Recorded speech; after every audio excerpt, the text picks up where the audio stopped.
everybody, really glad to be with you again this week.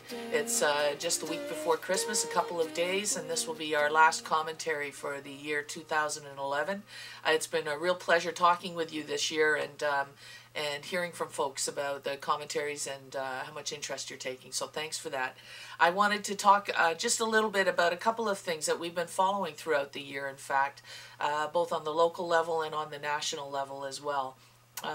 There's been a lot, of course, to rise up against this year. The year started off, it's been our first year with Mayor Ford in office and his brother, Doug Ford, and we can really see the impact that administration has had on the city of Toronto, particularly the inner city. I think a lot of the problems we're having as a city go back actually to amalgamation, when that was forced on the city of Toronto by Mike Harris and the Conservative Party back in the late 90s, early 2000s. Of course, they determined that the city of Toronto, which used to be made up of 6 cities, separate cities, Etobicoke, York, East York, Scarborough, North York, and the city of Toronto itself. Those were amalgamated by Mike Harris, and ever since then we've really seen big differences in the way that people across the city experience their services, and we've also been forced into a yearly showdown around our budget, because at the same time that the amalgamation was forced, also municipalities in Ontario were forced to have balanced budgets. This amalgamation and this legislation around having a balanced budget every year, meaning that your expenses have to be the same as your income, has really made big changes.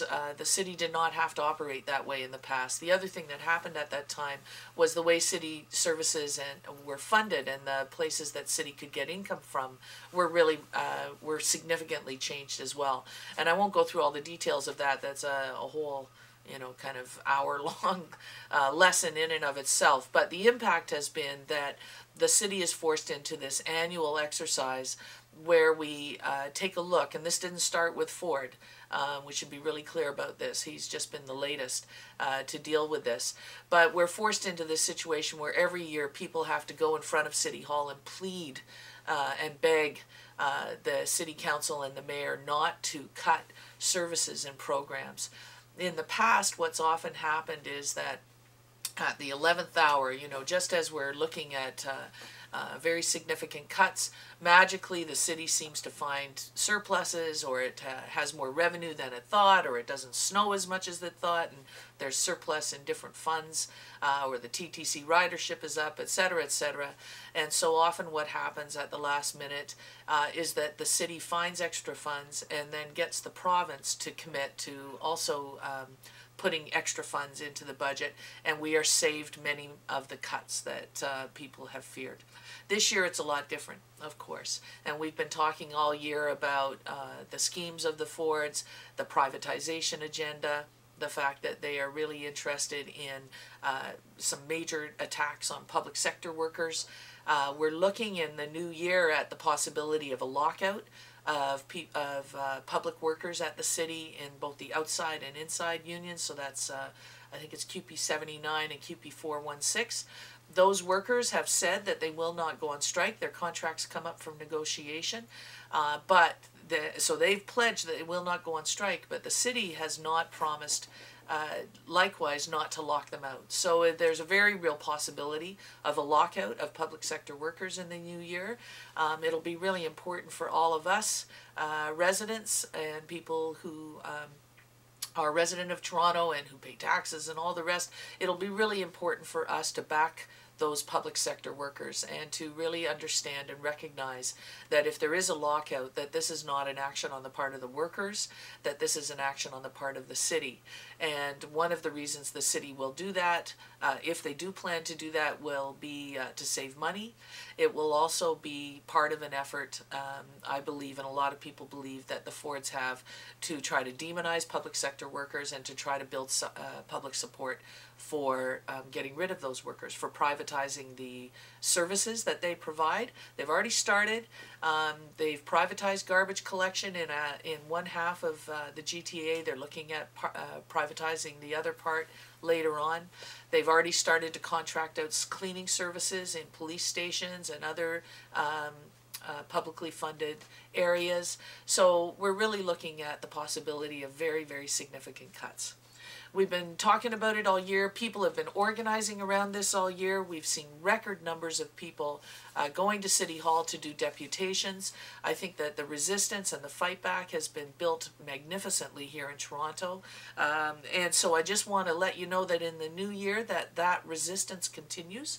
On January 17th, which is a Tuesday, at 5:30 p.m. at Toronto City Hall, down at Bay and Queen Street in downtown Toronto. There will be a demonstration. January 17th is the first day that City Council, so that's the whole City Council, all 44 councillors and the mayor, will be meeting together, and they'll be going over the 2012 budget suggestions and recommendations, and they'll be going over that, and they will be making their decisions about what to cut and what to keep. And so it's really important for us to be out there, you know, as always, and I know you've been doing this, emailing your councillors, calling them, letting them know that you do not support these cuts. I can tell you that these cuts have already begun, and people who live in housing owned by the City of Toronto either are seeing housing sold out from under them, or they're seeing that their ability to get maintenance and repairs and response from the city is really going down. We're seeing library hours already being shortened and cut. We're seeing all sorts of services. Like I say, we're seeing services contracted out. So the city is not even waiting till this budget is approved to start doing this. Like I say, that's why it's really important for us to be out there on Tuesday, January 17th at 5:30 p.m. at City Hall to let City Council know what we think about these things. There is no need to do these cuts. There is going to be extra revenue. There is taxes that the mayor and City Council could apply that would bring in more revenue. They could reinstitute that vehicle registration tax. They could make a decision to raise the property tax a significant amount in the order of 3 to 5%. Now this will be hard. You know, people always paying more taxes is difficult, but we've got to share in this. If indeed the city needs to bring in more revenue, then that cannot just come off the backs of TTC riders. That cannot come off the backs of poor women and their families and newcomers who are going to see their services cut. So it's really important for us to continue to fight for the services and programs that make this city a great place to live, that make this city a city based in equity principles that say that all people, no matter what their status, no matter what their income, are able to access our programs and services. So I hope to see you there. And as always, you can visit TorontoStopTheCuts.com. Yeah, that's www.torontostopthecuts.com to find out the latest about what's going on in terms of organizing. There are neighborhood committees that are continuing to meet right across the city, from Etobicoke to Scarborough, from North York and Jane Finch down to the Trinity, Spadina, and the southernmost part of the city. Neighborhood committees that have been organized under the Toronto Stop the Cuts banner, and these folks are organizing events, caroling in the St. Clair and Vaughan neighborhood, marches and demonstrations in the downtown east side, you name it, all sorts of different kinds of organizing going on. The mainstream media isn't covering it, but alternative media like Las Perlas is covering it. You can find information about all of the organizing as well as the January 17th demo by going to torontostopthecuts.com, and I really invite you to do that.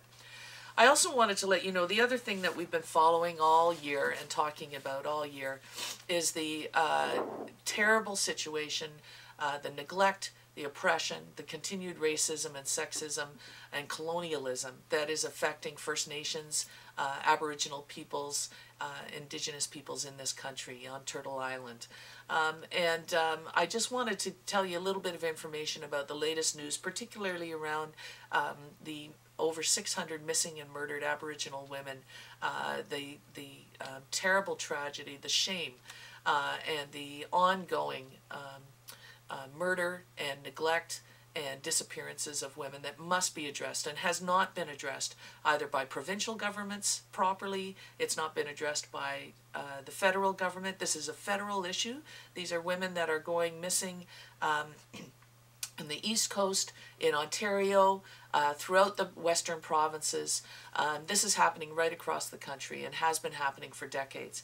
The federal government, rather than doing something significant about this issue, rather than conducting inquiries, looking into the RCMP and local police practices, which have been dismal and not sufficient at all and been totally inadequate, rather than looking into these things, rather than declaring an emergency and demanding action and making action happen, the federal government has ignored this issue, and instead that federal government has in fact defunded initiatives that have been championed by Aboriginal women in this country. The Sisters in Spirit action, which over the past few years has been the reason that anyone has paid any attention at all to this issue.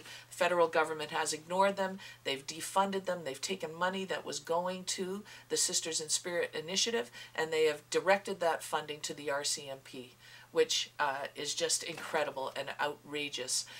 This is the RCMP is the same institution, of course, that has neglected these crimes for years and years.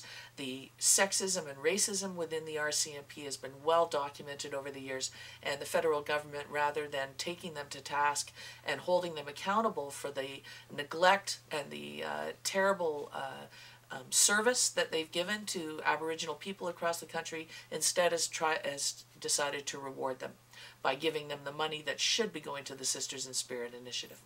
So I want to let you know that because of this, two groups, the Native Women's Association of Canada has joined with the Canadian Feminist Alliance for International Action, that's FAFIA for short. So NWAC and FAFIA appealed to the United Nations, to the Committee on the Elimination of Discrimination Against Women.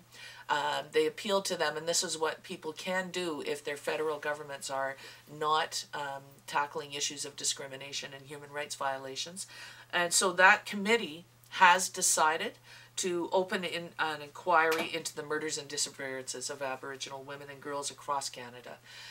This is a shame for Canada. We should be ashamed of this as residents and citizens of Canada. This means that our government is not doing its job.